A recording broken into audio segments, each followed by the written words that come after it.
নিষেধ করেছে এবং গীবত করতে পিছনে রাখতে নিষেধ করেছে। ভাইরা আমার, এই একটি আয়াত অর্থাৎ সূরা হুজুরাতের 12 নম্বর আয়াত, এই আয়াতকে শিক্ষা ধারণ করে যদি আমরা আমাদেরকে শুধরাতে পারি, সংশোধন করতে পারি, তাহলে ইসলামের মেইন যে কাজগুলো আছে, ঈমানকে বিশুদ্ধ করা এবং শিরমুক্ত ঈমান আনা, ৫ ওয়াক্ত নামাজ পড়ার পর, পাঁচটা হক আদায়ের পর এই আয়াতের উপর আমল করলে আপনার জান্নাতে যাওয়ার সবচেয়ে বড় বাধা দূর হয়ে যাবে ইনশাআল্লাহ। ভাইরা আমার, এই আয়াত আল্লাহ তাআলা আমাদেরকে কারো প্রতি মন্দ ধারণা করতে নিষেধ করেছে, জীবন করতে নিষেধ করেছে, কারো পেছনে লাগালাই করতে নিষেধ করেছে।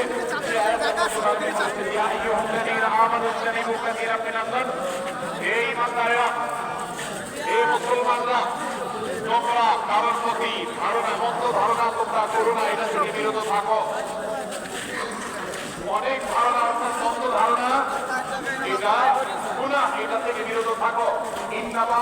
থেকে কারণ কিছু কিছু ধারণা অর্থাৎ যেগুলো মানুষের সম্পর্কে কোন তথ্য উপাত্ত ছাড়া এইসব ধারণা প্রসিদ্ধ মন্দ ধারণা করা হয়, সেগুলো গুনাহের কারণ, সেগুলো অপরাধের কারণ, সেগুলো কবিরা গুনাহ, সেগুলো পাপাচার, সেগুলো আল্লাহর অসন্তুষ্টির কারণ, সেগুলো আল্লাহর অবাধ্যতার কারণ। এই জন্য ভাই, কারোর প্রতি মন্দ ধারণা করা যাবে। এক্ষেত্রে আমি জানি আমাদের ব্যক্তিগত পর্যায়ে কারোর ব্যাপারে